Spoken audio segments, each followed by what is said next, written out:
कैसे हैं आप सब। मेरा नाम है जगदीश सिंह और आप देख रहे हैं बिजनियर।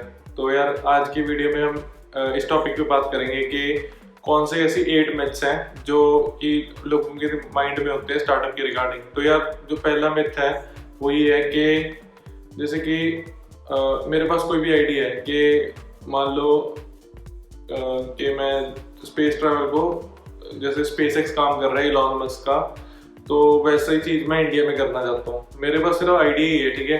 चाहे आइडिया बहुत ही बढ़िया है, मतलब बहुत ही बेनिफिट होएगा इससे हमारी कम्युनिटी को, पर इस आइडिया के बेस पे मुझे कोई इन्वेस्टमेंट नहीं देगा इस टाइम पे। जो ये ट्रेंड होता था ना कि आप आइडिया ले आओ और आपको इन्वेस्टमेंट मिल जाएगी, तो यार ये जो ट्रेंड है ना ये बहुत पुराना हो चुका है। ये 2014-2015 में ख़त्म हो गया था। इसका रीज़न ये था यार कि काफ़ी लोग जो थे ना वो इस चीज़ का फ़ायदा उठा रहे थे कि आइडिया के बेस पे उन्हें सीड फंडिंग मिल रही थी, तो इससे काफ़ी फ्रॉड वगैरह हुए। लोग आइडिया लेके अपने इन्वेस्टर के पास और उनसे पैसा उठा लिया और वो आइडिया पे वर्क नहीं किया या थोड़ा बहुत वर्क किया उस आइडिया पे और ज़्यादा पैसा अपने पास रख के भाग गए, ठीक है। तो यार अब हम सेकेंड ऐसे मिथ की बारे में बात करेंगे। तो वो यार ये है कि जो सीईओ या जो फाउंडर होता है ना कंपनी का, वो सबसे ज़्यादा हाईएस्ट पेड एम्प्लॉय होता है। तो यार ये बिल्कुल गलत है एक स्टार्टअप में, क्योंकि जो सीईओ है या जो उसका फाउंडर है स्टार्टअप का, उसने पहले अगर उसने 10 बंदे रख रखे अपने नीचे, तो पहले वो उनकी सैलरी देगा, क्योंकि उन्होंने उसके लिए काम किया है। और अगर उसने ऐसा ना किया तो वो भाग देंगे, क्योंकि यार अगर कोई भी काम कर रहा है तो वो चाहेगा कि मुझे पूरी सैलरी टाइम पे मिले।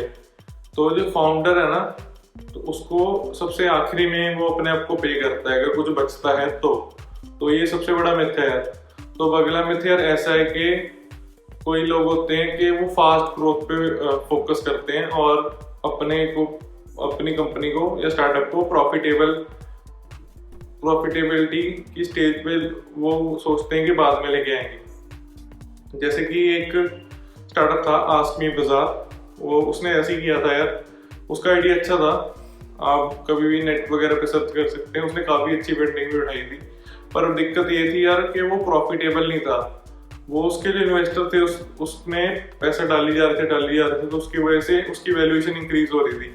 बाकी वो प्रॉफिटेबल नहीं था, वो सिर्फ जो पैसा था उसको अपनी ग्रोथ में लगा रहे थे। तो हमें बताओ यार, हमेशा ऐसे ही करना चाहिए कि अगर कोई भी स्टार्टअप है आपका, तो आपको छोटे एरिया, जैसे हम मान लो कि हम चंडीगढ़ से स्टार्ट कर रहे हैं, ठीक है। चंडीगढ़ में इसको फैला दिया पूरा, ठीक है। चंडीगढ़ कैप्चर कर लिया, उसके बाद वहाँ से हमने अपनी प्रॉफिटेबिलिटी की स्टेज वहाँ से स्टार्ट की, एक बार कैप्चर करके फिर थोड़ा प्रॉफिटेबिलिटी की स्टेज पे लेके आए, ठीक है। और उसके बाद स्केल अप किया, उसको लेके पूरे इंडिया में लेके गए, तभी यार वो बिजनेस आइडिया चल पाएगा। नहीं तो इन्वेस्टर की जैसे तुम्हारी फंडिंग खत्म होगी वैसे स्टार्टअप तुम्हारा खत्म हो जाएगा। तो यार सबसे बड़ी यार एक ये वो होती है कि आइडिया खत्म हो गए यार। जो चौथी हम बात कर रहे हैं यार कि काफ़ी लोग सोचते हैं यार कि जो $1 बिलियन के आइडियाज़ हैं वो अब खत्म हो गए हैं। तो यार ये सबसे गलत बात है, क्योंकि देखो जब एडिसन ने बल्ब का इन्वेंशन किया था, तो किसने सोचा था कि उसके आगे कुछ इन्वेंट होगा। सारे जो भी बंदे उस टाइम के थे उन्होंने ये सोचा होगा इसके आगे तो कुछ हो ही नहीं सकता। तो आगे जो ये CFL बल्ब आगे, जो भी आगे चीजें उसको इम्प्रोवाइज करके हम इतना कुछ ले आए, LED पता नहीं क्या की आ गया, ठीक है भाई। और जैसे कि स्टार्टिंग स्टेज में किसको क्या पता था कि Amazon जाके इतनी बड़ी कंपनी बन जाएगी, ठीक है, फ्यूचर में। तो यार ऐसा कुछ नहीं होता, आइडियाज अभी भी बहुत हैं। अब जैसे जो पहले फेसबुक नंबर 1 होता था सोशल मीडिया के मामले में, पर अब धीरे धीरे करके उसकी रैंकिंग नीचे आ रही है। इंस्टाग्राम उसको ओवरटेक कर रहा है, ठीक है। आप खुद ही देख लो, अब जो भी यंग जनरेशन है वो ज़्यादा इंस्टाग्राम चलाती है, फेसबुक तो चाहे चलाती भी ना हो, ठीक है।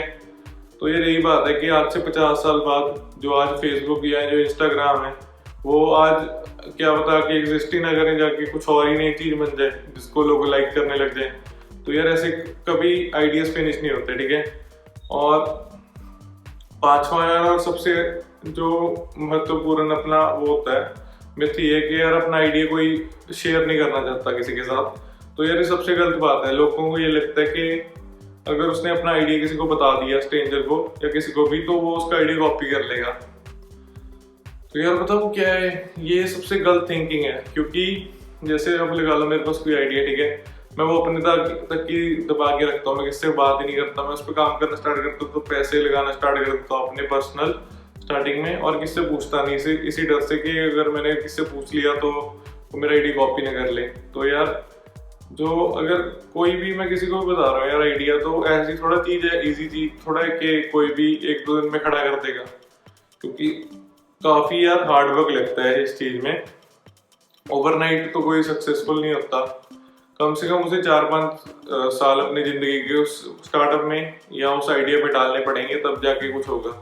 तो भाई इतना इजी नहीं होता, ठीक है। और वैसे भी क्या पता, तुमने थोड़ा बहुत आइडिया शेयर किया, जो एग्जीक्यूशन तुम्हारे माइंड में है वो उसके पास कैसे आएगी, जो भी तुमने सोचा है। वैसे भी यार कोई भी आइडिया ढूंढ लो, 99% ऐसे ही होगा कि वैसा मिलता जुलता बिजनेस मॉडल या स्टार्टअप आइडिया ऑलरेडी वर्किंग में होएगा।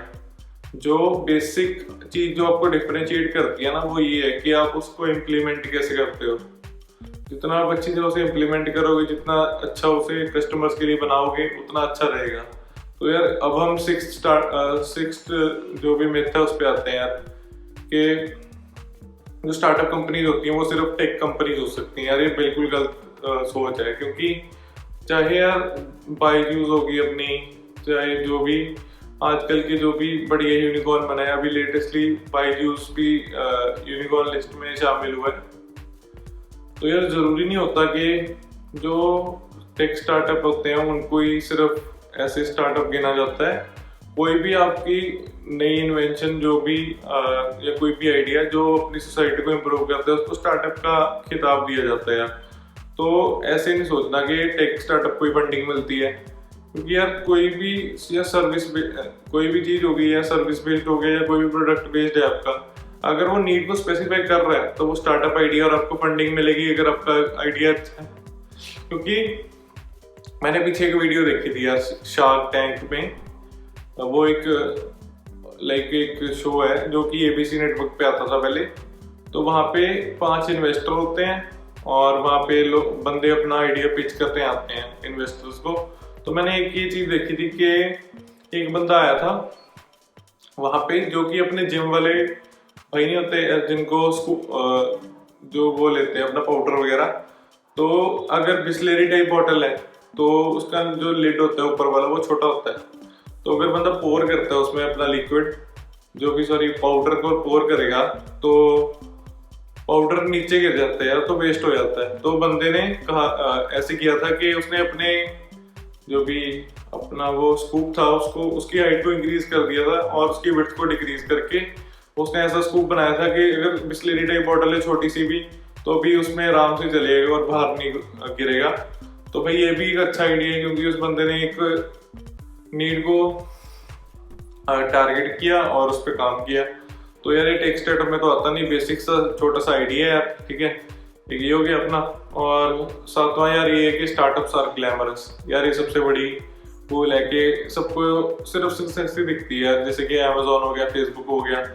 उनको ये नहीं दिखता कि उन बंदों ने जिन्होंने उनको खड़ा किया है कितने साल लग गए उनको खड़ा करने में, और उनकी जो भी थॉट प्रोसेस है उसमें क्या हार्ड वर्क लगे उनका, उन्होंने कितनी प्रॉब्लम्स का अपना सामना करते हुए यहाँ तक पहुंचे हैं यार।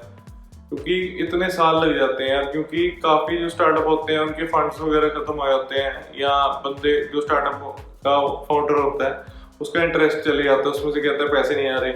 तो काफ़ी चीज़ें होती हैं यार, ऐसे स्टार्टअप वगैरह इतने बड़े स्केल पे नहीं खड़े हो सकते, ठीक है। और यार 8वीं और लास्ट ऐसी मिथ हमारे पास जो आ जाए वो है कि जो स्टार्टअप वाला फाउंडर है उसको 24/7 काम करना पड़ता है। तो यार ऐसा नहीं होता कि स्टार्टअप अगर खोलोगे तो आपकी पूरी जो पर्सनल लाइफ है वो डिस्ट्रॉय हो जाएगी। क्योंकि स्टार्टअप ऐसा है यार कि जितना तुम मेहनत करोगे उतना जरूरी नहीं है कि उतना ही ज़्यादा बढ़ेगा। जितना तुम स्मार्ट वर्क करोगे और जितना तुम एग्जीक्यूशन लेके आओगे अपने स्टार्टअप पे, प्लस कस्टमर का फीडबैक कि वो कैसा रिस्पॉन्स दे रहा है, ये 2 चीज़ें हैं यार। तुम्हें चाहे तुम 4 घंटे काम करो, ठीक है, दिन में कोई दिक्कत की बात नहीं होती। बस जो 4 घंटे काम कर रहे हो उसमें तुमने एक तरह से बस अपने आप को झोंक देना है, क्योंकि यार ये नहीं होता कि जितना ज़्यादा टाइम बंदा काम करता है उतना ज़्यादा अच्छा आउटपुट आता है। क्योंकि अगर एक बंदे, अगर पढ़ाई का एग्जांपल लेते हैं, एक बंदा है उसको 10 घंटे लग रहे हैं एक अपना चैप्टर कंप्लीट करने में, और दूसरी जगह पे एक बंदा है जिसको 6 घंटे लग रहे हैं पूरा चैप्टर पढ़ने पे, ठीक है। तो जो 10 घंटे वाला है वो बीच में मस्ती मजाक कर लेता है थोड़े टाइम, ठीक है, कुछ भी कर रहा है, वो सीरियस नहीं है। मतलब ज़्यादातर उसने, अगर उसने 100% चैप्टर पढ़ा तो उसने सिर्फ 70-80% ग्रैब किया। और यहाँ जो 6 घंटे बंदा पढ़ रहा है उसने पूरा ढंग से पढ़ा, 6 घंटे पूरा फोकस होकर, ठीक है। तो और उसने लगा लो 98% रिटेन कर लिया। तो ये 6 घंटे वाला बेटर है यार। इतना कुछ नहीं होता कि जो ज़्यादा काम करता है, जो पढ़ता है ज़्यादा, वही ज़्यादा सक्सेसफुल होता है। कम टाइम में ज़्यादा अगर हम अपने आप को उसमें इन्वॉल्व करते हैं तो उससे काफ़ी फर्क पड़ता है। तो यार अगली वीडियो में मिलते हैं, तब तक अपने आप को ख्याल रखना। Please like share and comment. चलो भाई, मिलते हैं यार अगली वीडियो में। थैंक्स।